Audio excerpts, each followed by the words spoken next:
నేనండి మీ వదిన. మనం న్యూ ఇయర్ సందర్భంగా మీకు ఇంటీరియర్ డెకరేషన్‌ని, ఒక రంగోలీని, నా గార్డెన్ టూర్‌ని, ప్లెయిన్ కేక్‌ని, ఇంకా 2 కేజెస్ వెజిటబుల్ పులావ్‌ని, దాంతో పాటు 2 కేజెస్ నాటుకోడి పులుసుని కూడా చూయించబోతున్నాను. ఈ న్యూ ఇయర్ సందర్భంగా వీటన్నిటిని మీరు చూసి నన్ను ఆదరిస్తారని కోరుకుంటున్నాను. ఈ వెజిటబుల్ పులావ్‌ని రైతాతో బావుంటుంది. నాటుకోడి పులుసుతో అయితే అద్భుతంగా ఉంటుందండి. ఒక్కసారి ట్రై చేయండి.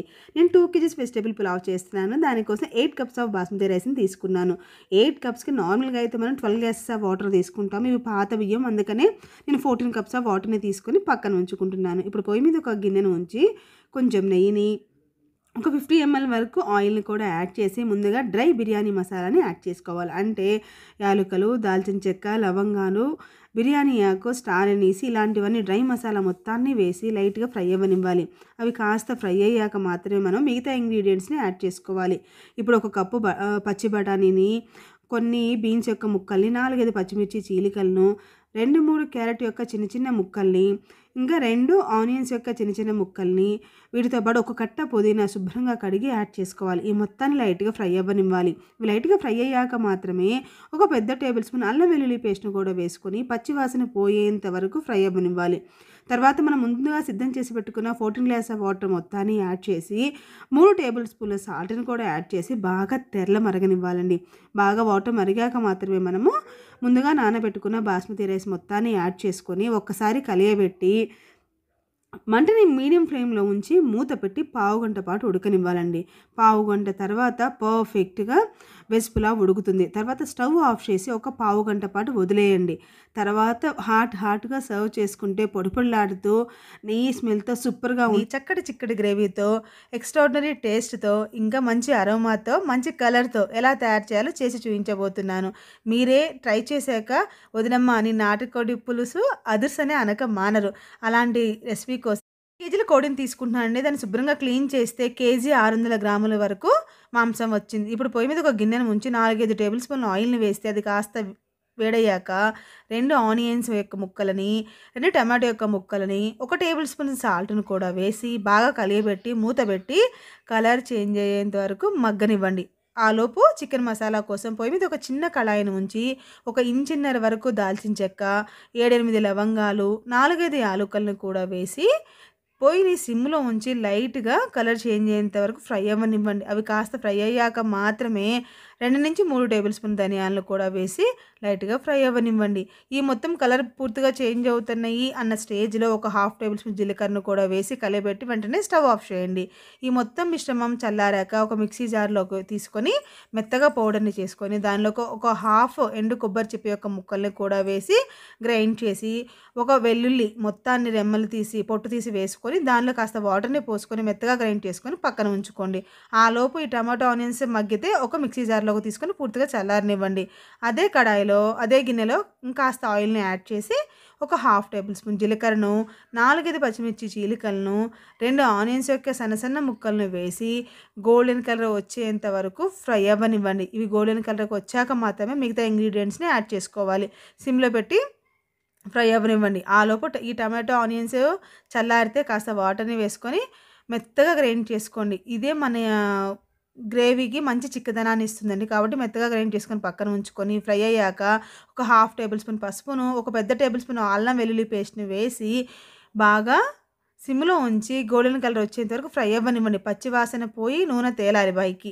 అప్పుడు మాత్రమే ఈ చికెన్ మొత్తాన్ని వేసుకొని ఒక టేబుల్ స్పూన్ సాల్ట్‌ని వేసి బాగా కలియబెట్టి గ్యాస్‌ని మీడియం ఫ్లేమ్‌లో ఉంచి మూత పెట్టి 10-15 నిమిషాల వరకు మగ్గనివ్వండి. అప్పుడు ఆ చికెన్‌లో ఉన్న వాటర్ రిలీజ్ అయ్యి మొత్తం ఉడికి మళ్ళీ ఆయిల్ పైకి తేలుతుంది. అంతసేపు ఈ మొత్తం చికెన్‌ని నూనెలో ఫ్రై అవ్వనివ్వాలి. అలా నూనెలో ఫ్రై అయితేనే మనకి చికెన్ యొక్క టేస్ట్ చాలా బావుంటుందండి. కాబట్టి మూత పెట్టి 10-15 నిమిషాలు మగ్గనిచ్చి ఎప్పుడైతే ఆయిల్ తేలుతుందో పైకి అప్పుడు 4 టేబుల్ స్పూన్ల కారాన్ని, 2 లీటర్ల వాటర్‌ని, ముందుగా గ్రైండ్ చేసి పెట్టుకున్న టమాటో ఆనియన్ పేస్ట్ మొత్తాన్ని వేసి ఇలా ఆయిల్ పైకి తేలేంత వరకు మరో 10-15 నిమిషాలు ఉడకనివ్వండి. అప్పుడు 2 లీటర్ల వాటర్ కాస్త మనకి 1 లీటర్ వాటర్ అవుతాయి. ఇప్పుడు కొంచెం స్టవ్‌ని హై ఫ్లేమ్‌లోనే ఉంచి మనం ముందుగా గ్రైండ్ చేసుకున్న మిశ్రమం మొత్తాన్ని యాడ్ చేసి కాస్త కొత్తిమీరను కూడా వేసి ఈ మొత్తాన్ని బాగా కలియబెట్టి మూత పెట్టి ఇంకొక 15 నిమిషాల పాటు బాగా ఉడకనివ్వాలండి. మొత్తంగా ఈ కర్రీ అవ్వడానికి 40 నిమిషాలు పట్టింది నాకు. ఫస్ట్ 10 నిమిషాలు చికెన్ ఆయిల్‌లో ఫ్రై చేశాను. తర్వాత ముందు వాటర్‌లో పావుగంట పాటు ఉడికాయి. మళ్ళీ మనం మసాలా పేస్ట్ వేశాక ఇంకొక పావుగంట పాటు. అంటే మొత్తంగా 40 నిమిషాలైతే సూపర్ అంటే కరెక్ట్ కన్సిస్టెన్సీలో మనకి ఈ చికెన్ పులుసు రెడీ అయిపోతుందండి.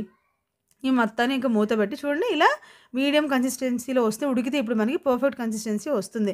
చూసారా 15 నిమిషాల తర్వాత ఎంత చిక్కగా ఉందో. ఇప్పుడు దీనిలోకి ఇంకాస్త కొత్తిమీరని వేసుకొని ఇక్కడ ఖచ్చితంగా ఉప్పుని సరిచూసుకోండి.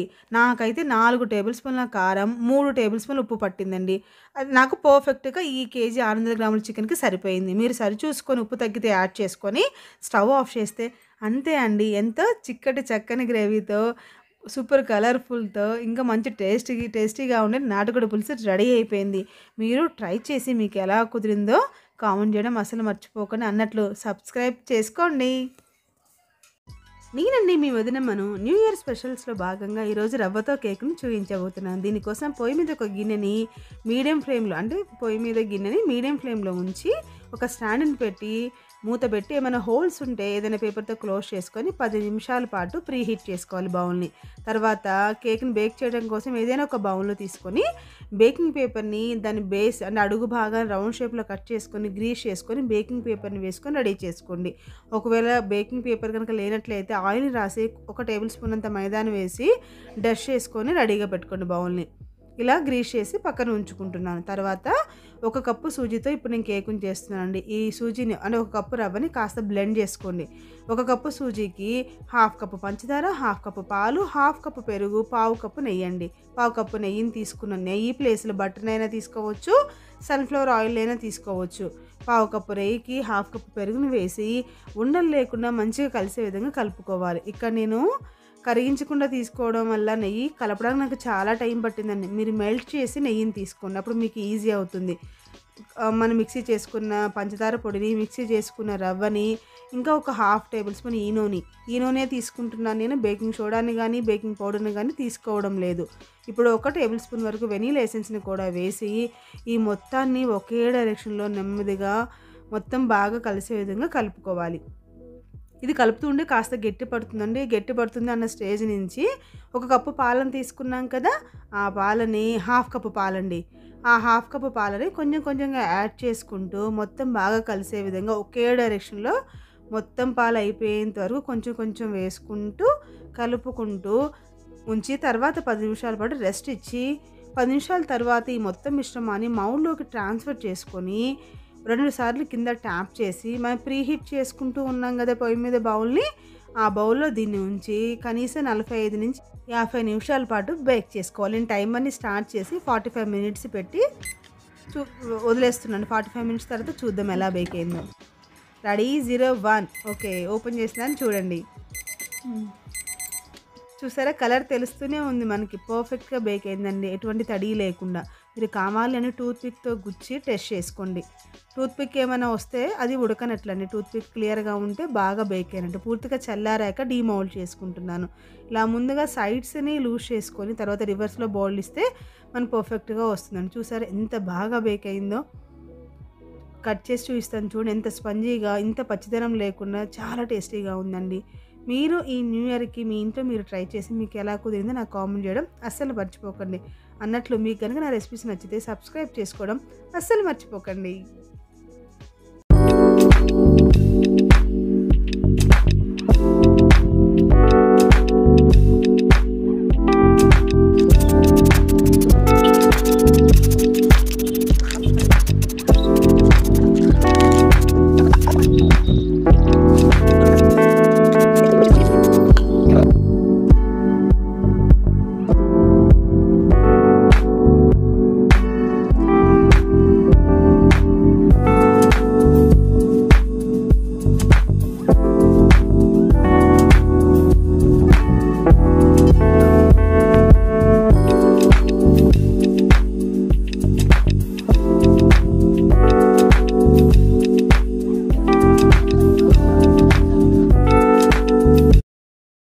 ఇది నా యొక్క చిన్న టెర్రస్ గార్డెన్ అండి. ఎప్పటినుంచో మీకు నా ఫ్లవరింగ్ ప్లాంట్స్ అన్నిటిని చూపిద్దామని అనుకుంటున్నాను.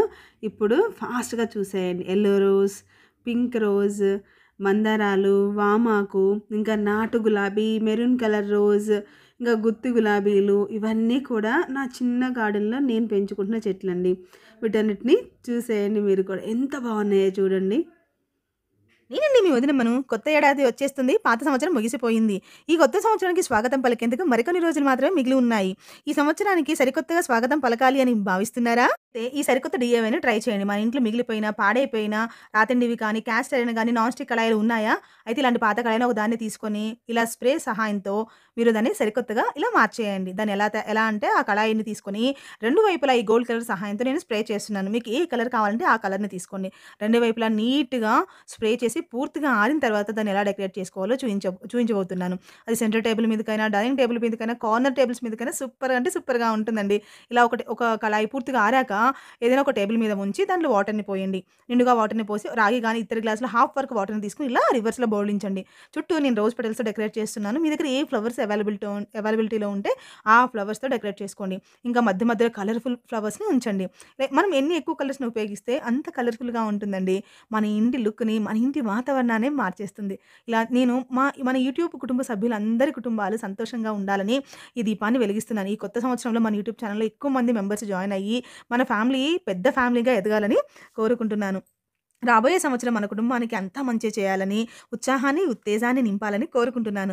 కొత్త ఏడాదికి కుటుంబం ఆశీస్సులు నాకు అవసరం. ఆ దీవెనలు మీరు నాకు అందిస్తారని కోరుకుంటున్నాను. మన కుటుంబం ఈ నూతన సంవత్సరంలో ఆనందంతో, సంతోషంతో, ఆరోగ్యంతో నిండి ఉండాలి. అసలు కొత్త ఏడాది అంటేనే కొత్త ఆశ అండి. జీవితంలో అన్నీ బాగుండాలని మనసు కోరుకుంటుంది. మన జీవితంలో ముఖ్యమైన వారికి ఆ రోజున చాలా స్పెషల్ శుభాకాంక్షలు చెప్తూ ఉంటాము. మీరు ఖచ్చితంగా నాకు, మన యూట్యూబ్ కుటుంబ సభ్యులందరికీ తెలియజేస్తారని కోరుకుంటున్నాను.